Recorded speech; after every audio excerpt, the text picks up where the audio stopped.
ಸರ್ಕಾರಿ ಶಾಲೆಗಳ ಬೆಳವಣಿಗೆಗೆ ದಾನಿಗಳ ನೆರವು ಅಗತ್ಯ. ಕುರುಬೂರು ಶಾಂತಕುಮಾರ್. ರಾಜ್ಯ ಕಬ್ಬು ಬೆಳೆಗಾರರ ಸಂಘದಿಂದ ಶಾಲಾ ಮಕ್ಕಳಿಗೆ ತಟ್ಟೆ ಬಿಡುಗಡೆ. ಸರ್ಕಾರಿ ಶಾಲೆಗಳ ಬೆಳವಣಿಗೆಗೆ ದಾನಿಗಳ ನೆರವು ಅಗತ್ಯವಾಗಿದೆ ಎಂದು ರಾಜ್ಯ ಕಬ್ಬು ಬೆಳೆಗಾರರ ಸಂಘದ ಅಧ್ಯಕ್ಷ ಕುರುಬೂರು ಶಾಂತಕುಮಾರ್ ಹೇಳಿದರು. ನಗರದ ಬಾಲಕಿಯರ ಸರ್ಕಾರಿ ಪದವಿ ಪೂರ್ವ ಕಾಲೇಜು ಪ್ರೌಢ ವಿಭಾಗದ ಮಕ್ಕಳಿಗೆ ರಾಜ್ಯ ಕಬ್ಬು ಬೆಳೆಗಾರರ ಸಂಘದ ವತಿಯಿಂದ ದಾನಿಗಳಾದ ಹೆಡ್ಡಗಡ್ಡ ಸ್ವಾಮಿ, ಡಾಕ್ಟರ್ ಸಿಪಿ ಕಾತ್ಯಾಯಿನಿ ಮತ್ತು ಎಸ್ ಮೀನಾಕ್ಷಿ ಜೆಎಸ್ಎಸ್ ದಂತ ಮಹಾವಿದ್ಯಾಲಯದ ಮೈಸೂರು ಟಿವಿ ಗೋಪನಾಥ್ ಇವರುಗಳು ಸಹಯೋಗದೊಂದಿಗೆ ವಿದ್ಯಾರ್ಥಿಗಳಿಗೆ ತಟ್ಟೆ ವಿತರಿಸಿ ಮಾತನಾಡಿದರು. ಪರಿಸರ ದಿನಾಚರಣೆ ಕಾರ್ಯಕ್ರಮದ ಪ್ರಯುಕ್ತ ಶಾಲಾ ಆವರಣದಲ್ಲಿ ಸಸಿ ನೆಡಲು ಬಂದಂತಹ ಸಂದರ್ಭದಲ್ಲಿ ಶಾಲೆಯ ಮುಖ್ಯೋಪಾಧ್ಯಾಯರು ಶಾಲೆಗೆ ಶುದ್ಧ ಕುಡಿಯುವ ನೀರು ತಟ್ಟೆ ಕೊಡಿಸುವಂತೆ ಮಾಡಿಕೊಂಡಿದ್ರು. ಅದರಂತೆ ದಾನಿಗಳ ನೆರವಿನಿಂದ ಈ ಶಾಲೆಗೆ ಹಿಂದೆಯೇ ಕೂಡ ಶುದ್ಧ ಕುಡಿಯುವ ನೀರಿನ ವ್ಯವಸ್ಥೆ ಮಾಡಲಾಗಿತ್ತು. ಇಂದು ಶಾಲಾ ಎಲ್ಲ ವಿದ್ಯಾರ್ಥಿಗಳಿಗೂ ತಟ್ಟೆಯನ್ನ ವಿತರಿಸಲಾಗಿದೆ. ಸರ್ಕಾರದ ಸವಲತ್ತುಗಳೊಂದಿಗೆ ದಾನಿಗಳ ನೆರವು ನೀಡಿದರೆ ಶಾಲೆಗಳು ಅಭಿವೃದ್ಧಿ ಹೊಂದಲು ಸಾಧ್ಯವಾಗುತ್ತದೆ ಎಂದರು. ಶಿಕ್ಷಕರು ಮಕ್ಕಳಿಗೆ ಚೆನ್ನಾಗಿ ಪಾಠ ಪ್ರವಚನ ಹೇಳಿಕೊಡುವ ಜೊತೆಗೆ ಮಕ್ಕಳಲ್ಲಿರುವ ಪ್ರತಿಭೆ ಗುರುತಿಸಿ ಅವರ ಪ್ರೋತ್ಸಾಹ ನೀಡಿದರೆ ಮುಂದಿನ ದಿನಗಳಲ್ಲಿ ನಿಮ್ಮ ವಿದ್ಯಾರ್ಥಿಗಳು ಶಾಶ್ವತವಾಗಿ ನೆರೆದುಕೊಳ್ಳುತ್ತಾರೆ ಎಂದರು. ಪ್ರಗತಿಪರ ರೈತ ಕೆಂಡಗಡ್ಡು ಸ್ವಾಮಿ, ರಾಜ್ಯ ಕಬ್ಬು ಬೆಳೆಗಾರರ ಸಂಘದ ಜಿಲ್ಲಾ ಕಾರ್ಯಾಧ್ಯಕ್ಷ ಉಡಿಗಾಲ ರೇವಣ್ಣ, ಜಿಲ್ಲಾ ಪ್ರಧಾನ ಕಾರ್ಯದರ್ಶಿ ಮೂಕಳ್ಳಿ ಮಹಾದೇವಸ್ವಾಮಿ, ತಾಲೂಕಾ ಅಧ್ಯಕ್ಷ ನಂಜನಪುರ ಸತೀಶ್, ಉಪಾಧ್ಯಕ್ಷ ಹೆಗ್ಗೊಟ್ಟಾರು ಶಿವಸ್ವಾಮಿ, ಕಾರ್ಯದರ್ಶಿ ಉಡಿಗಾಲ ಸುಂದ್ರಪ್ಪ, ಉಪ ಪ್ರಾಂಶುಪಾಲ ಶೀಲಾ ರಾಣಿ, ಶಿಕ್ಷಕಿ ಎನ್ ಗೌರಮ್ಮ, ಶಿಕ್ಷಕ ಮಲ್ಲೇಶ್, ಶಿಕ್ಷಕರು, ಮಕ್ಕಳು ಹಾಜರಿದ್ದರು. Bureau report Homma Nanjundanayaka, Prajapavan TV, Chamarajanagar. ಈ ಸಂಸ್ಥೆಗೆ ದೇಣಿಗೆಗಳನ್ನ ದಾನಿಗಳನ್ನ ಹುಡುಕ್ತಕ್ಕಂಥ ಗೌರವ ಬಂದಿದೆ. ಬಹಳ ಮುಖ್ಯವಾಗಿ ನಾವು ಇಲ್ಲಿ ಮರ ಬೆಳೆಸಿ ಪರಿಸರ ಉಳಿಸಿ ಅಂತ ಒಂದು ಕಾರ್ಯಕ್ರಮವನ್ನು ಮಾಡಲಿಕ್ಕೆ ಬಂದಿದ್ವಿ.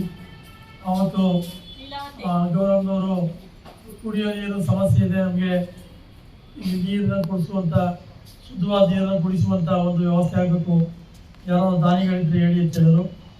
ಆಗ ನಮ್ಮ ಗೋಪಿನಾಥ್ ಅವರು ದಾನಿಗಳಾಗಿ ಮುಂದೆ ಬಂದರು. ಅವರಿಂದ ನಿಮಗೆಲ್ಲರಿಗೂ ಕೂಡ ಕುಡಿಯೋ ನೀರಿನ ಒಂದು ವ್ಯವಸ್ಥೆಯನ್ನು ಮಾಡಿಸಿದ್ದೇವೆ. ದಾನಿಗಳು ಬಹಳ ಜನ ಇರ್ತಾರೆ, ಆದರೆ ದಾನ ಮಾಡುವಂಥ ಪ್ರವೃತ್ತಿ ಗೊತ್ತಿರಲ್ಲ. ಬೇರೆ ಬೇರೆ ರೂಪದಲ್ಲಿ ಅವರು ದಾನವನ್ನು ಮಾಡ್ತಾ ಇರ್ತಾರೆ. ಅವರು ಹುಡುಕುವಂಥದ್ದು, ಅವರಿಗೆ ಸರಿಯಾದ ಮಾರ್ಗವನ್ನು ತೋರಿಸ್ತಕ್ಕಂಥ ಜನ ಇದ್ದರೆ ಅದು ಒಳ್ಳೆಯ ಬೆಳವಣಿಗೆ ಆಗ್ತದೆ. ನಾವು ಒಮ್ಮೆ ಹುಣಸೂರಿಗೆ ಹೋಗ್ತಾ ಇದ್ವಿ ತಹಸೀಲ್ದಾರು ಮತ್ತು ಎ ಸಿಯನ್ನು ನೋಡಲಿಕ್ಕೆ. ಆಗ ಹೋಗುವಾಗ ಕೆಂಡಗಡ್ಡಪ್ಪನವರು ಹೇಳ್ತಾಯಿದ್ರು, ಮಠ ಮಾನ್ಯಗಳಿಗೆ ತುಂಬ ದಾನ ಮಾಡ್ತೀವಿ ಅಂತೆಲ್ಲ ಹೇಳ್ತಾಯಿದ್ರು.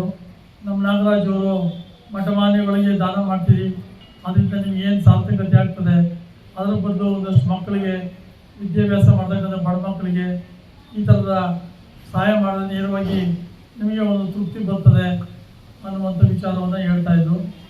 ಅದನ್ನು ನಾವೆಲ್ಲ ಹೋಗುವಾಗ ದಾನ ಅಂತಕ್ಕಂಥದ್ದು ಯಾವ ರೀತಿ ಇರಬೇಕು, ಯಾವ ರೀತಿ ಮಾಡಿದ್ರೆ ಒಳ್ಳೆಯದಾಗ್ತದೆ ಅನ್ನುವಂಥ ವಿಚಾರದ ಬಗ್ಗೆ ಚರ್ಚೆ ಮಾಡ್ಕೊಂಡು ನಾವು ಹೋಗ್ತಾ ಇದ್ದಾಗ ಅವ್ರಿಗೂ ಕೂಡ ಮನಸ್ಸಿಗೆ ಅದು ಒಂದು ಪರಿವರ್ತನೆ ಆಯಿತು ಅಂತ ನಾನು ತಿಳ್ಕೊಂಡಿದ್ದೀನಿ. ಅದಾದ ನಂತರ ಒಂದು 15 ದಿವಸಗಳ ನಂತರ ನಾವು ಈ ಶಾಲೆಗೆ ತಟ್ಟೆ ಕೊಡಿಸ್ಬೇಕು, ಮೇಡಮ್ನವರು 250 ಜನ ಮಕ್ಕಳಿದ್ದಾರೆ, ಊಟದ ತಟ್ಟೆಗಳಿಲ್ಲ ಅಂತ ಹೇಳ್ತಾಯಿದ್ರು. ಅದಕ್ಕೆ ಏನು ಮಾಡಬೇಕು ಅಂತ ಇದ್ದಾಗ ಇವರು ಸ್ವಯಂ ಪ್ರೇರಣೆಯಿಂದ ನಾನೇ ಒಂದು 120 ತಟ್ಟೆ ಕೊಡಿಸ್ತೀನಿ ಅಂತ ಹೇಳಿ ಮುಂದೆ ಬಂದರು. ಯಾಕೆಂದರೆ ನಾನು ಊಟದ ಹಬ್ಬ ಮಾಡ್ಕೊಂಡು 100 ಜನಕ್ಕೆ ಉಣ್ಣಕ್ಕೆ ಇಕ್ಬೋದು, ಅದರ ಸಾರ್ಥಕತೆ ಆಗೋದಿಲ್ಲ. ಅದರ ಬದಲಾಗಿ ಮಕ್ಕಳಿಗೆ ನನ್ನ ಊಟದ ಹಬ್ಬದ ಪ್ರಯುಕ್ತವಾಗಿ 120 ತಟ್ಟೆ ನಾನು ಕೊಡ್ತೀನಿ ಅಂತ ಹೇಳಿ ಮುಂದೆ ಬಂದು ಅವರೇ ಹುಡುಕಿ ಒಳ್ಳೆಯ ತಟ್ಟೆಗಳನ್ನು ತಂದು ನಮ್ಮ ಮನೆಗೆ ಇಟ್ಟು. ಆದರೆ ಅವರೊಬ್ಬರು ರೈತರು, ಸಾಧಾರಣವಾದ ರೈತರು ಈ ರೀತಿ ತಮ್ಮ ಮನ ಪರಿವರ್ತನೆಯನ್ನು ಮಾಡಿಕೊಂಡು ಹುಟ್ಟುಹಬ್ಬವನ್ನು ಮಕ್ಕಳಿಗೆ ತಮ್ಮ ದಾನವನ್ನು ಮಾಡುವಂಥ ಕೆಲಸವನ್ನು ಮಾಡ್ತಾ ಇರ್ತಕ್ಕಂಥದ್ದು ಸಂಘಟನೆ ವತಿಯಿಂದ ನಿಜವಾಗ್ಲೂ ಕೂಡ ಅವರಿಗೆ ಹೃತ್ಪೂರ್ವಕವಾದ ಧನ್ಯವಾದವನ್ನು ತಿಳಿಸ್ತೇವೆ. ಈ ರೀತಿ ನಾವು ಸಮಾಜದಲ್ಲಿ ಬದಲಾವಣೆಗಳನ್ನು ತರುವಂಥ ಕೆಲಸವನ್ನು ಮಾಡಬೇಕಾಗ್ತದೆ. ಕೇವಲ ಹುಟ್ಟು ಸಾವು ಇರ್ತದೆ, ಆದರೆ ಬಡ ಮಕ್ಕಳು ಸಂಕಷ್ಟದಲ್ಲಿರ್ತಕ್ಕಂಥ ಜನರಿಗೆ ನಾವು ಸಹಾಯ ಮಾಡಿದ್ರೆ ಅವ್ರು ಮುಂದೆ ಯಾವತ್ತಾದ್ರೂ ಒಂದು ದಿವಸ ಖಂಡಿತವಾಗ್ಲೂ ಕೂಡ ನೆನೆಸ್ಕೊಳ್ತಾರೆ. ಗೋಪಿನಾಥ್ ಅವರು ಈ ಒಂದು 100 ತಟ್ಟೆ 120 ತಟ್ಟೆ ತಂದ ಮೇಲೆ ಇವರು ಒಮ್ಮೆ ಹಾಸ್ಪಿಟ್ಲಿಗೆ ಹೋಗ್ತಾ ಇರುತ್ತೆ. ಡಾಕ್ಟ್ರ್ ಜೊತೆ ಮಾತಾಡ್ತಾ ಇದ್ದಾಗ ಡಾಕ್ಟ್ರು ಅಯ್ಯೋ ಈ ಥರ ಮಾಡ್ತಾಯಿದ್ರೆ ನಾನು 20 ತಟ್ಟೆ ಕೊಡಿಸ್ತೀನಿ ಅಂತೇಳಿ ಕಾತ್ಯಾಯಿನಿ ಅಂತ ಡೆಂಟಲ್ ಕಾಲೇಜ್ ಡಾಕ್ಟ್ರು ಅವರೇ ಸ್ವಪ್ರೇರಣೆಯಿಂದ 20 ತಟ್ಟೆನ ಕೊಡಿಸ್ಲಿಕ್ಕೆ ಹೋಗ್ಕೊಂಡು ಇವ್ರ ಮೂಲಕನೇ ತರಿಸಿ ಕೊಟ್ಬಿಟ್ರು. ನಾನು ನೋಡೇ ಹೇಳೋರ. ಆಮೇಲೆ ಹೀಗೆ ಮಾತಾಡ್ತಾ ಇದ್ದಾಗ ನಾವು ಈ ಥರ ತಟ್ಟೆ ಕೊಡಿಸ್ಬೇಕಾಯ್ತು, ಸಾಲಿಲ್ವಲ್ಲ ಅಂದಾಗ ಗೋಪಿನಾಥ್ ಅವ್ರಿಗೆ ಯಾರು ಹೇಳಿದ್ದಾರೆ, ನಾನು ಹೇಳಲಿಲ್ಲ. ಆಮೇಲೆ ಎಲ್ಲ ಹುಡುಕ್ತಾ ಇದ್ದಿದ್ದಲ್ಲ, ನಾನೇ ಕೊಡ್ತೀನಿ 130 ತಟ್ಟೆ ತಗೊಂಡೋಗ್ಬಿಟ್ಬಿಡು ಅಂಥೇಳಿ ಯಾವ ತಟ್ಟೆ ತಗೊಂಡಿದ್ದ ನಾನು ತರಿಸಿದ್ದೆಲ್ಲ ನೋಡಿ ಒಳ್ಳೆ ತಟ್ಟೆ, ಈ ತಟ್ಟೆಗೆ ನಾನು ಸ್ಪಾನ್ಸರ್ ಮಾಡ್ತೀನಿ ಅಂತೇಳಿ ಅವರೇ ತಟ್ಟೆ ತರಿಸಿ ನಮ್ಮ ಮನೆಗೆ ಹಾಕಿದ್ರು. ಇವತ್ತು ಅವ್ರನ್ನ ಕರೆದಿದ್ದೆ, ಆದರೆ ಅವ್ರ ಆರೋಗ್ಯ ಸರಿ ಇರೋದ್ರಿಂದ ಅವ್ರು ಬರಲಿಕ್ಕಾಗಲ್ಲ ಅಂತ ಹೇಳಿದ್ರು. ಅವರ ಶ್ರೀಮತಿಯವರು 15ನೇ ತಾರೀಕು ಆಗಿದ್ರೆ ಬರ್ತಿದ್ದೆ, ಆಗಸ್ಟ್ 15ನೇ ತಾರೀಕು ಇವತ್ತು ಬರಲಿಕ್ಕಾಗಲ್ಲ ಅಂತ ಹೇಳಿದ್ರು.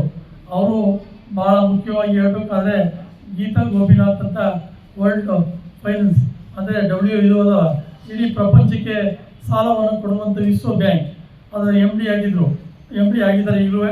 ಈಗ ಅವರು ರಾಜೀನಾಮೆ ಕೊಟ್ಟು ಹೊರಗೆ ಬಂದಿದ್ದಾರೆ. ಸುಮಾರು 5 ವರ್ಷಗಳ ಕಾಲ ಅಲ್ಲಿ ಕೆಲಸವನ್ನು ಮಾಡಿ ಇಡೀ ಪ್ರಪಂಚದ ಎಲ್ಲ ದೇಶಗಳಿಗೂ ಸಾಲವನ್ನು 10,000 ಕೋಟಿ, 20,000 ಕೋಟಿ, 50,000 ಕೋಟಿ ಸಾಲವನ್ನು ಸ್ಯಾಂಕ್ಷನ್ ಮಾಡಿದ್ದಾರೆ. ಶ್ರೀಲಂಕಾ ಕರ್ತರಾದಂತಹ ಕುರುಬೂರು ಶಾಂತಕುಮಾರ್ ಅವರು ಕರ್ನಾಟಕ ರಾಜ್ಯ ರೈತ ಸಂಘದ ಮುಖಂಡರು, ಪ್ರಮುಖರು ಮತ್ತು ಅಧ್ಯಕ್ಷರು ಹಾಗೂ ಕಬ್ಬು ಬೆಳೆಗಾರರ ರಾಜ್ಯಾಧ್ಯಕ್ಷರು. ಇವರು ಈ ವಿಚಾರವನ್ನು ಮನಗಂಡು ನಮ್ಮ ನಿಜಕ್ಕೂ ನಮ್ಮ ಸೌಭಾಗ್ಯವೇ ಸರಿ, ನಮ್ಮ ಶಾಲೆಗೆ ಮತ್ತೊಂದು ಅವಕಾಶವನ್ನು ನೀಡಬೇಕು ಅಂತ ಹೇಳಿ ಈ ಮತ್ತೊಂದು ವ್ಯವಸ್ಥೆಯನ್ನು ಕೂಡ ಮಾಡಿಕೊಟ್ಟಿದ್ದಾರೆ. ಈ ಕುರುಬೂರು ಶಾಂತಕುಮಾರ್ ಅವರಿಗೆ ನಮ್ಮ ಶಾಲೆಯ ಪರವಾಗಿ ಮತ್ತು ಎಲ್ಲರ ಪರವಾಗಿ ಮೊದಲಿಗೆ ಸ್ವಾಗತವನ್ನು ಕೋರ್ತೇನೆ. ಇಂದು ಮತ್ತೊಬ್ಬ ರಾಜ್ಯದ ರೈತ ಮುಖಂಡರಾದಂತಹ ಕೆಂಡಗಣ್ಣ ಸ್ವಾಮಿರವರು ಇವತ್ತು ಅವರ ಹುಟ್ಟುಹಬ್ಬ. ಆ ಹುಟ್ಟುಹಬ್ಬವನ್ನು ತಮ್ಮೆಲ್ಲರಿಗೂ ಇವತ್ತೊಂದು ದಾನವನ್ನು ನೀಡೋದ್ರ ಮುಖಾಂತರ, ಅಂದರೆ ಈಗ ನಮ್ಮ ಮಕ್ಕಳು ಶಾಲೆಯಲ್ಲಿ ಬಿಸಿ ಊಟ ಮಾಡ್ತಾ ಇದ್ದಾರೆ. ಕೆಲವು ಸಂದರ್ಭದಲ್ಲಿ ಏನೋ ಕಾರಣಗಳಿಂದ ತಟ್ಟೆನೇ ತರದೆ ಮರೆತು ಹೋಗೋಂಥ ಸಾಧ್ಯತೆಗಳು ಕೂಡ ಇರ್ತವೆ. ಅಂಥ ಸಂದರ್ಭದಲ್ಲಿ 2-3 ಮಕ್ಕಳು ಸೇರಿ ಊಟ ಮಾಡ್ತಿರ್ತಾರೆ.